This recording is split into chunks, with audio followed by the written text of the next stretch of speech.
Ladies and gentlemen, in today's video, I'm going to show you what it takes to become a top 1% chess player. And what I roughly mean by that is getting to around 1800 playing strength. Everybody has a different perception of what top 1% is. You know, when they talk about the economy, they're like, top 10 of 1% or top 1%, or nobody really knows. But I'm going to show you what it takes to get past intermediate level and into advanced territory. We're going to look at openings, middle games, end games. 4 subscriber games were submitted to me in ELO range. And that's the entire intro of the video. We're going to have a great time. Thank you to everybody who submitted. And also, today is October 24th, 2023.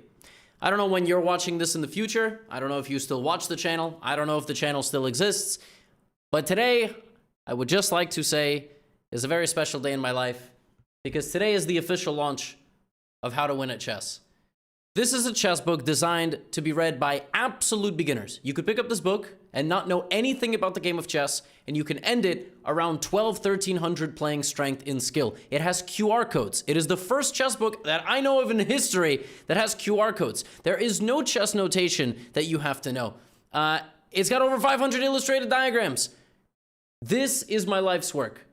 I spent my entire childhood being bullied for playing chess, not telling anybody I played chess, not talking about it in school or to anybody that I knew. And now it is almost weird if you don't play chess. It is almost weird if you don't give chess a try. So thank you to all of you for being a part of the chess boom, whether you have the book or not, whether you have my paid courses or not. That's not what it is about for me. Just thank you for being a part of this. Thank you for watching. For those of you that do have some of the paid content, thank you for that.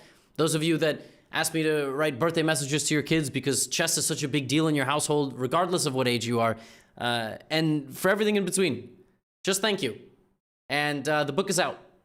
And maybe there will be a sequel in the future. So it's incredible to be part of this. And links are in the description. Available in USA, UK, Europe, German language, Spanish language, Australia, New Zealand, mostly anywhere in the world. Just thank you for being a part of this. Thank you. That's all. That's the intro. Let's get into some games. The first one is by a 1577. Now, you might remember I said top 1%. 1577 is not top 1%. It's like top 3%. But we still have to start somewhere. So 1577, rapid game. We have e4, e5. Now, the first thing we're going to do is we're going to figure out where the opening ends. Knight f3, bishop c5. That is not a real opening. That is just a full loss of a pawn. At the 1500 level and the 1600 level, you still see this chapter called, this little area called stupid openings. Like, you still have people who are, look, I don't know who's playing with the black pieces. You're this person in the 1600, but clearly this person has some sort of tricky, trappy thing that they like to play. You are going to see that vanish at 1800, at 1900, 2180. People at 1600 are still doing goofy stuff, so you have to know how to punish it. You have to know how to play if your opening courses don't work. D4, this is called the Bush-Gas Gambit. It's the official name of this opening, but this opening is just bad, okay? There are much better openings. Knight to f6.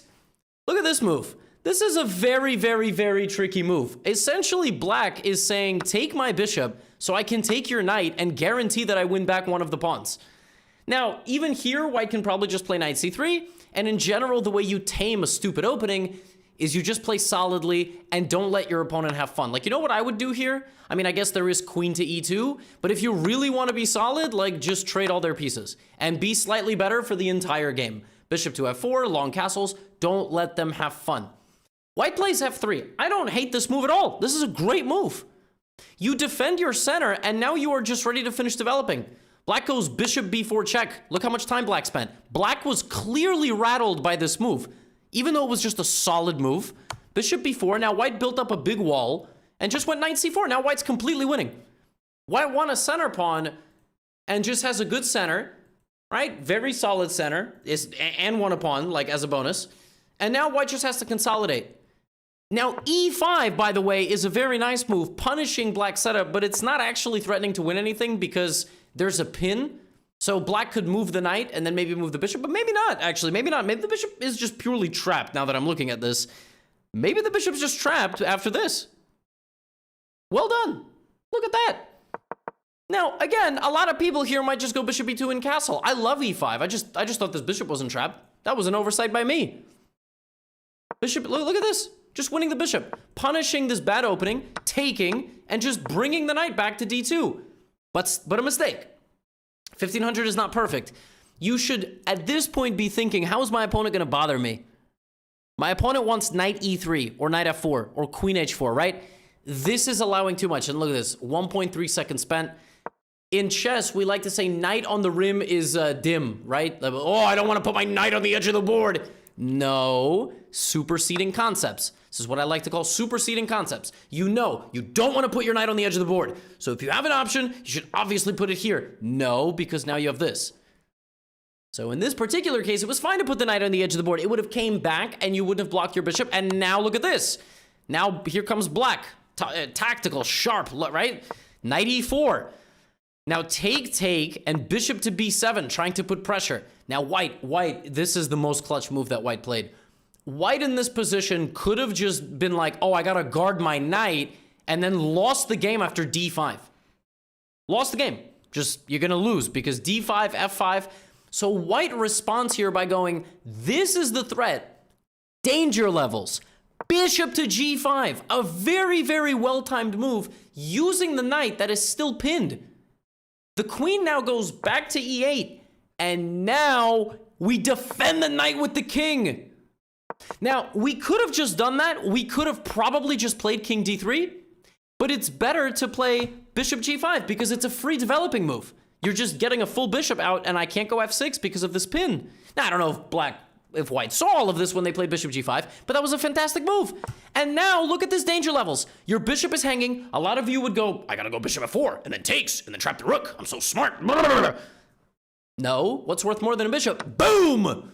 The queen is trapped. Trapped, as in it can only go to e6, and at that point I'm gonna trade, I'm gonna grab the bishop. Watch this. Boom, boom.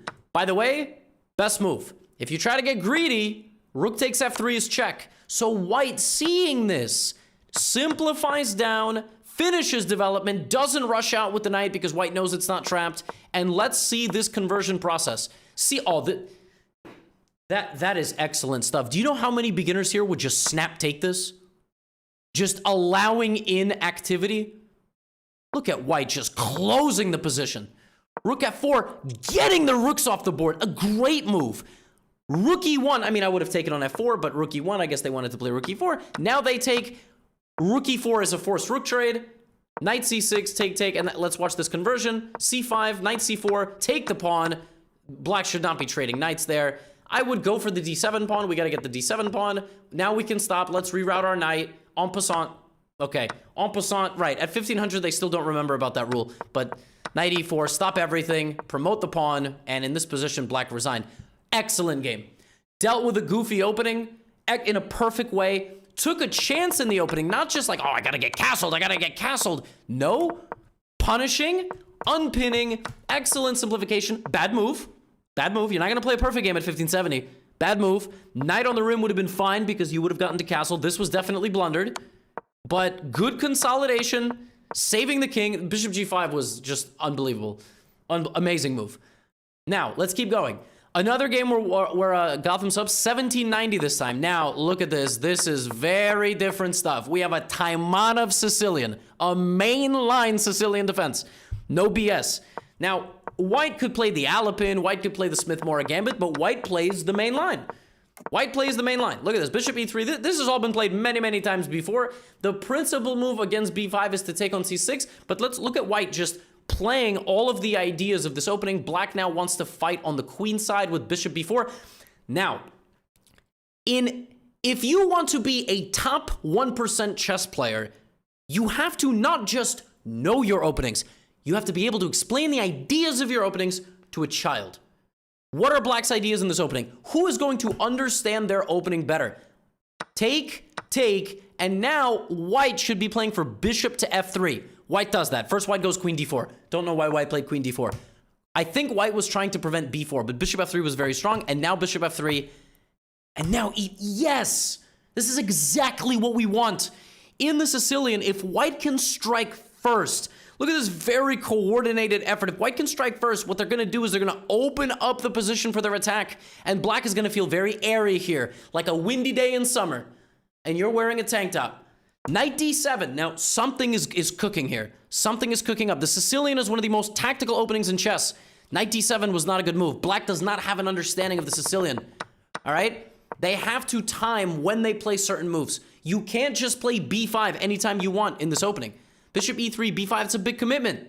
It's a big commitment to play b5. You might want to develop your bishop first, to b4, for example. And then, if you're going to do it this way, you got to get this bishop. Look at this. Look how far behind black. Black's still not developed. Pawn takes. And now these three pieces are all intertwined because the queen can't guard this and this. And white, look at this. Completely winning. 15 moves. Boom! Now, a lot of people here would panic, take, and just go on to lose the game. Black had an idea. Black had a tactic. Bishop c5. Whoa. A lot of players panic here for white and go, oh, my queen is hanging, my bishop is behind that, I'm just going to go here. And then after take, white, might play knight e4 check because that's a fork, and then it's an equal position. And a lot of intermediate players just still are in that beginner mindset where they make moves and then things happen. Every move is a surprise to you when you're a beginner in chess. You take on b7, you go, if queen takes, then this. But as you get better, you got to go, but what about bishop c5? How does my opponent attack me? How can my opponent check me? How can my opponent take my pieces? How can my opponent attack me? You got to see a move like bishop c5. But a very nice piece of calculation here by white. Queen takes g7. Hanging a bishop with a check. But remember, you just took a bishop. So you have to keep this mental balance, or you could just read what's on the screen. White is up a bishop and a pawn. White loses a bishop, but after king to h1, this and this, they're both hanging. The only way this would not work is if queen takes b7 was a check. In fact, if queen takes b7 was a check, it would be mate. White would just block and then lose if this pawn was here. But it's not. So after this, completely winning position. White grabs a pawn on the way out, and now what white needs to do is white needs to play rook e1, f5, and just blast into black's king's position. b4. Knight e4, transferring the knight to the center. Black plays rook to c8. White plays rook e1, bishop to d4, and white does not wait. Seeing this, there are two ways to win a winning position. I always like to say this. You can either go for an endgame or go for checkmate. Knight g5. Queen is hanging here. Queen is threatening to take, not hanging. f7 is hanging to the queen. Rook e6 is a massive threat. And in this position, black played knight f6 and resigned. Black played knight f6 and fell back into beginner. Look at this. 1800. Very good player. But fell back into the mindset of, I don't know what to do, so I'm going to attack the queen. And just like, but it's completely lost. You know, if you play rook f8 here, I'll take on e6 because of the pin. So white won the skirmish. And sometimes, like in a fight, like in a fight, all right? Sometimes in a fight, guy takes a punch, other guy takes a punch, they both wrestle, they both punch a little bit more, like kicking each other, and it's back and forth. Or sometimes you get Volkanovski, Makhachev 2. Head kick, knockout. That's it. And sometimes a couple of punches are exchanged, one guy's knocked out. Bishop b7, bishop c5, queen g7, and when this was all over, it was white who emerged beyond a level that you need to even focus here, and that was very well done. Why did this happen? Black plays the Sicilian, but doesn't know it. Black just, you cannot finish the opening setup. Black was done with the opening setup here, and within moments, got themselves under severe pressure. At this level, you cannot lose a game like this ever again. You lose a game like this once, it's just a matter of not understanding your opening that well. And that's what you have to improve on. White clearly carried out the ideas, and if you play an opening like the Sicilian, you hang on a knife's edge. So if you want to play a high-risk, high-reward opening, you have to have the necessary knowledge to navigate it on your own. Because if you play a type of opening where you make one mistake and it's all over, like here, not going to be sustainable in the long run. Speaking of, Here, Gotham Sub is rated 1827 and white is rated 1960. So we are going higher and higher. Knight f3. Now, white here playing already and black doing the exact same thing. Black, Grunfeld player. Clearly. Okay? Speaking of, the Grunfeld is one of those openings. If you don't know the ideas, you are going to die. It is such a complex opening. It's a fascinating opening. And the idea of the Grunfeld is essentially that when white plays a Queen's Gambit setup, like, for example, d4, knight f6, c4, g6, and some of you don't like when the board is highlighting, like a different color. When I analyze games directly, this is unfortunately the logic of the board. On a regular analysis board, it's not like this. Instead of going here and playing a King's Indian defense against e4, in the Grunfeld, you strike in the center right away. And effectively, you try to attack white's center with your pieces from long range. White likes to have something like this. In the particular game in question, that's not really what's happening. Black plays d5, take. White goes e4. And again, black wants to fight against the center with the knight and with the bishop. So black goes knight c6. Okay? Knight a5. Let me refresh. That was, I don't know why the clocks are not updating. All right, I will refresh this game completely because for some reason the clocks decided to break. E4, D4, knight C6. Outstanding. Look, both players have 16 minutes. 15:40 and 16.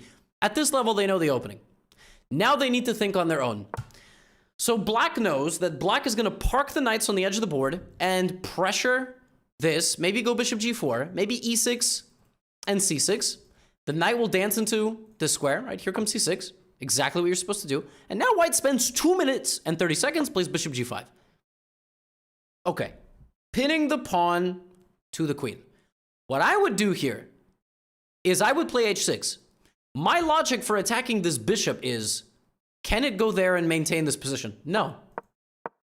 No, because they would lose it. I mean, you need to like be, you know, you gotta like not be so scared here. Maybe queen D6, queen G6 you have to find. But that would be my logic. But okay, I don't hate black's next move, which is taking on D5. And then knight C4. Essentially, black decides, okay, white is gonna have this pawn. I'm gonna target B2. I'm gonna target this. I have a good position. I'm executing the plans of the Grunfeld. I'm transferring my pieces on the queen side. You know, white can't play a move like B3 because I'll take. And then after take, I could take the rook. But actually, in the Grunfeld, it's a little scary. So, you know, with black, you still have to defend yourself. You might not even be better. That's how the Grunfeld works, unfortunately. Queen E2. And now, rook E8. Rook E8 is just trying to defend E7. And next, black will figure out what they're going to do. Are they going to play here? Are they going to try to play for E6, make sure they don't hang the queen, right? If I was playing white here after rook E8, I'd probably just go rook D1 and then rook E1. And if black plays like bishop F5, knight to D4, just try to make progress with my position. But rook D1 is played. And black goes for what they think is a tactic. Black goes for knight takes B2. Because at the end of the day, you could be 1800, but your brain is still going to go back to tactics brain.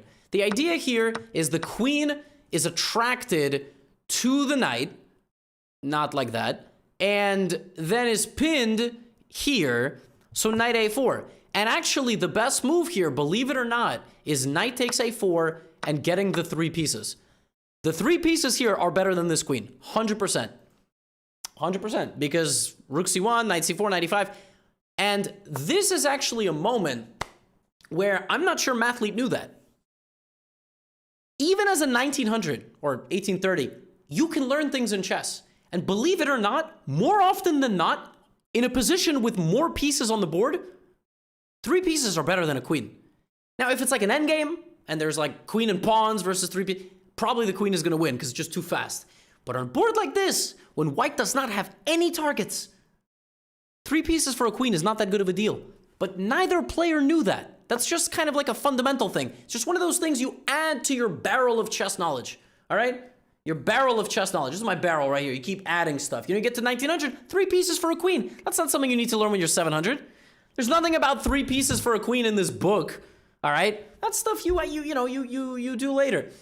Having said that, white got to this position. Also, one thing white is doing very poorly here, and subscriber is doing very well, time management. Doesn't matter if you're playing a 15-minute game, a 5-minute game, a 35-minute game. My friends, if you are playing a tournament, you're playing any competitive game, you cannot be behind on the clock by more than 50% of the opponent's time. And in this position, 12:26 versus 5:51, half of 12:26 is 6:13. It's a lot of time to be down. A lot. All right? So, rook e1, queen takes d5, and in this position, black emerged 2 pawns up. Black won the tactical skirmish. Watch how effortlessly black plays. Bishop to e6. Everything is defended. We are going for the weakness. Rook e3, trying to get 2 pieces for the rook. Trying to get this. 2 pieces for the rook. Black says, nope. Dance out of the way. Rook d3. Kick out the bishop. Finally, yes, now the bishop's going to have to be passive. There it is. Rook c8. Trade the rooks. Up material, effortless move. Knight d4, effortless. Don't even think about it. Rook c1, boom. Now this bishop is undeveloped. This is hanging, so we got to figure out what to do. Do we want to double our own pawns? If we move our bishop, we're going to lose this. So what do? Knight b4. Oh my, what a move. Getting the knight out of the way. The bishop can't be taken because the rook is hanging. And now the bishop slides forward. Excellent stuff.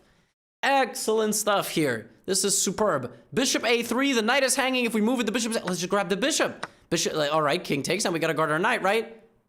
No. Bishop takes d4. If you want to trade with me, we'll be in a rook and bishop endgame, but I'm up 2 pawns. I'm going to play e5, anchor my bishop to the center, take the open file, bring my king. But if this, fork, and now you're just in a completely lost rook endgame, rook c8, a5, keeping it closed, keep an eye on the pawn, bring the king. Don't like this. I would have taken a bit more space here. Instead of playing king f8, I think like f5 here, and maybe running the king. Don't hate this, but don't love it. A little bit slow, but great move. King e6, rook c5 or rook a8 are good, and just push the pawn. You just push the pawn. Just push the pawn. Just push the pawn. Because the rook is going to have to play defense. Just push the pawn. I don't like it's a little scattered, but we're going to get there in the end because at this level you don't make... And again, push the pawn. Push the pawn. Because the rook has to go back. Now we push, but we've lost a little more than I like here because now it's going to be, none of that had to happen. But I think black's just getting a little bit, excited and excellent, and that's it. And yeah, you just get back in time or there, and white resigns because... And that was fantastic. That was once again a player who managed to implement the game plan of their opening exactly right. They went for a tactic. It was mildly flawed. Only if you kind of get the 3 pieces for the queen is probably better. That was a piece of knowledge just missing at that level. And that's fine. That's like a very small thing. It was a good idea that they went for. It worked out. They won 2 pawns. What a flawless conversion. Like, trading the rooks, trading the bishops, trading these... Oh, my... I mean, it's just... Look at this. Done. All chances for this 2000 to play on, gone. Completely gone. Excellent job. And, last but not least, 2183. Actually, a gentleman by the name of Pablo, who actually helps out tremendously on Chesley courses. Those of you that have those. The QR codes material hosted in this book are actually hosted on Chesley. So let's see how he does. 2183 versus a 2046. It's a Queen's Gambit declined. White plays Bishop G5. And now we transpose to what's called the Cambridge Springs variation. You don't have to know the name. I'm not going to quiz you on that. White plays Knight D2, which according to theory is one of the best moves. Idea being that after pawn takes and this attacking this, you go here, here, and knight takes c4. And you're going to see that kind of happens. Bishop takes, queen b3. The players don't play the opening perfectly, but black actually here implements the plans slightly better, I would even argue. But d takes c4, allowing white to get the knight into the game. Maybe not necessary, but completely fine. Queen b4, and now it's the middle game. How do 2180 rated players play the middle game? They keep the tension. Queen c2 back. They target the pawn as long as everything is protected, and now they want to use the queen as a punching bag. a3 traps the queen, by the way. Pawn to a3 wins. Queen is completely trapped. So, Pablo here with white knows queen's got to go, or the bishop's got to go. Bishop goes. What I would do here is I would chase out the queen, and I would bring my rooks to C and D, because this rook is going to want D, and this rook is going to want C. That's just like, that's where the board is going to open up. Instead, he does this, and the queen actually goes to g5, and I'm looking at this, and I'm like, okay, if I'm playing white here, what I might do in this position is I might play something like knight to e4, right? And the idea of knight to e4 is a trade that leaves me with pressure and monitoring that pawn, just preventing black from developing. That is one idea. Pablo plays even more aggressively. He weakens his structure a little bit because the queen can't go that way. So this queen cannot touch any of these squares. So it goes to h6. And now I'm thinking, I have eyes there. What if I went up and over? Rook f3. Look at that. Out of nowhere, an attack. Why? Because the opponent stuck around with the queen for too long. They should have went here. They should have gone to c7, brought the bishop, brought the rook. Chasing the queen does nothing. Chasing the queen does nothing. It's safe. Kick out the knight. Sniper on h2. But when you bring the queen over here, it's like waving a flag in front of a bull. f4, rook f3. Now, how do you defend yourself? Look at this. And rook h3 is not even the best move. The best move is apparently to go back to the center. I don't know how human that is. Knight e5, trying to restrain. Now, what does black want here? If I'm playing black here, I want to trade a few pieces and finish my development and get my rooks to the center. I want to fight back. All right? I want to fight back. b6. You make a move like that, you start weakening the light squares. You got to make sure you're not blundering anything. I like knight e4. I love this next move by black. Knight e4, looking for take, but black does what every good 2000, 2100 needs to do at this level. Keeps the tension. Bishop to b7. Pressuring the knight. Rook c8, rook d8. Remember, the side that is restricted by space would like trades. So, for example, if white plays rook e... I don't know why rook e1 would be played. Even a trade like this is completely fine for black because white is losing attackers. All right? Losing attackers. Rook f1. Preparing for the attack, but now black should start coming in with the rooks. Rook c8. Apparently, rook fc8 was better.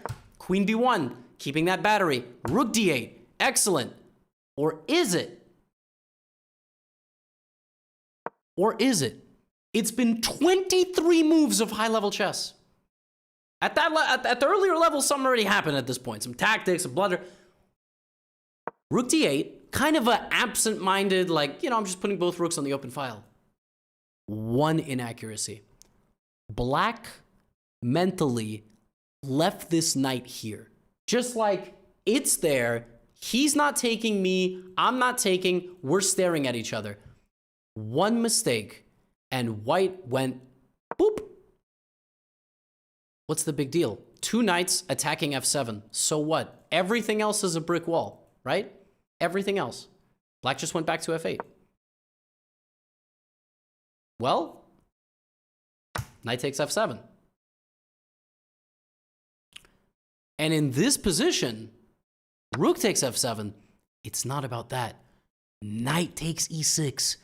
At this level, you can spot the most absurd tactics. The queen is trapped. And after queen h8, it looks completely lost because white will go here. And all of a sudden, the whole position is disintegrating. If pawn takes, I'm going to win your queen, and then I'm going to go here. But as it turns out, rook to g8. So even though knight e6 is played, and this whole sacrifice is looming.